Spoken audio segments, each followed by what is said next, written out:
Hey Archery Talk, this is Lucas, and today I've got my long-term review of the APA Black Mamba 33. This bow has an axle-to-axle length of 33 3/8 inches, a very generous brace height of 6 3/4 inches, and a rated speed of 345 feet per second.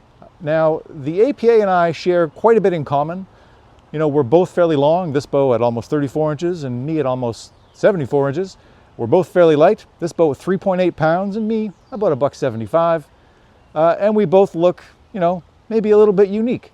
Now, I'm going to talk a little bit more about what makes this bow unique right now. As for what makes me unique, you should probably talk to my wife. So when you're looking at an APA bow, there is no mistaking that you've got an APA bow. No other bow looks like APA. Let's talk about some of these unique features right now. Right off the top at the start, we're going to have their fang. This is kind of like a double kind of front fang tooth. I don't know what you'd want to call it. It's a bow hanger. So you can either kind of rest this on a skinny branch, or it's pointy enough where you can kind of yeet it into like a thicker branch so it hangs on just about anything for you.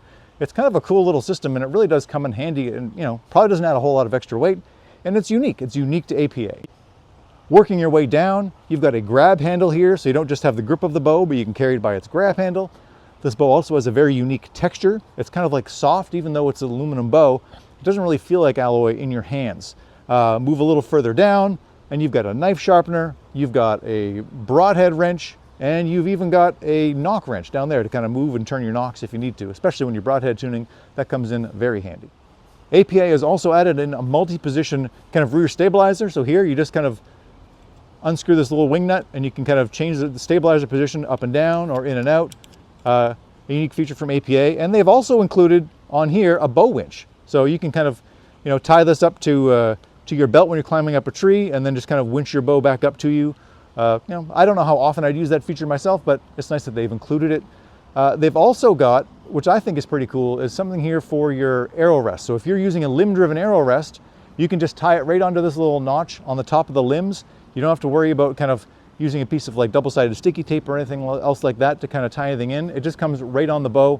Super smart and a little ingenious addition to this bow. APA has designed the Black Mamba so you can be able to tune it from wherever you are without needing a bow press. And that all starts with this little cam lock pin. So here, which is stuck right inside the riser of the bow, you can loosen this little wing nut, take this out, draw your bow back a little bit and slip it into one of these cam pins in here, these pinholes rather, and all of a sudden you can change a peep. You can even change a whole string, all without needing a bow press. It's super smart. And they've also included their micro tune technology on this bow. And this allows you, without any tools whatsoever, to kind of make timing adjustments. So you loosen this little set screw, and then you make small changes up or down to kind of get your cams timed properly, and also you can get the best arrow flight possible without needing any kind of a bow press. So are any of these kind of unique to APA add-ons absolutely necessary? No, not really, but I would say that a good number of them are going to prove useful to you at least once or twice while you're owning the bow, and for that alone, it's going to be worthwhile to have them on board.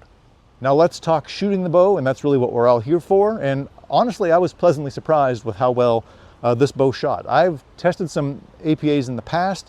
Some of them I didn't really get along with all that well, but the Black Mamba 33 here has kind of turned over a new leaf, at least in my mind, how these bows shoot. One, it's plenty long enough, so you got a stable platform. It's got a great feeling grip, so it gives you kind of some confidence in the hand, at least for me. I like a grip that's flat and sort of narrow, and this bow has both of those things.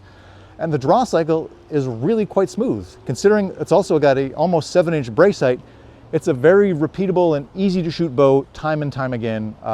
That's really what I'm looking for out of any hunting bow. If it's not a bow I want to shoot again and again, then I'm probably not going to shoot it. I'm going to shoot something different. And this bow lets you do that. It's a fun and easy to draw bow, which you wouldn't expect kind of given its rated speed, which we'll touch on in a little while. Once you let the arrow go, the bow is about as quiet and vibration-free as most any other bow I've tested this year. I've actually been really surprised this year in general with how many of the bows kind of don't have a lot of buzz or noise after the shot. I don't know if this is kind of becoming an improvement that all manufacturers are making, but this bow is, I would say, about as quiet as anything else this year. To test for speed, I set up this bow with 70 pounds of draw weight and just a hair more than 30 inches of draw length.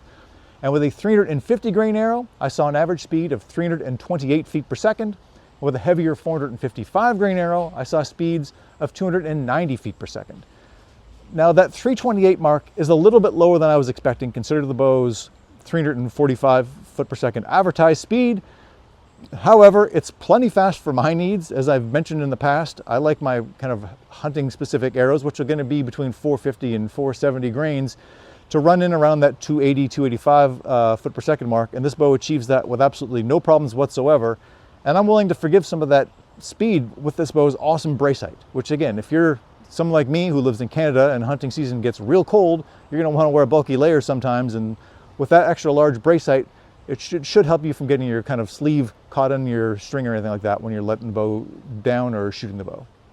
With an MSRP of $1,345 American, the APA Black Mamba 33 is pretty much, towards the middle or maybe upper middle of the flagship aluminum hunting bow market. But considering all of the extra features you get and the super lightweight and, the uniqueness that is the APA, there's a lot of value in this bow.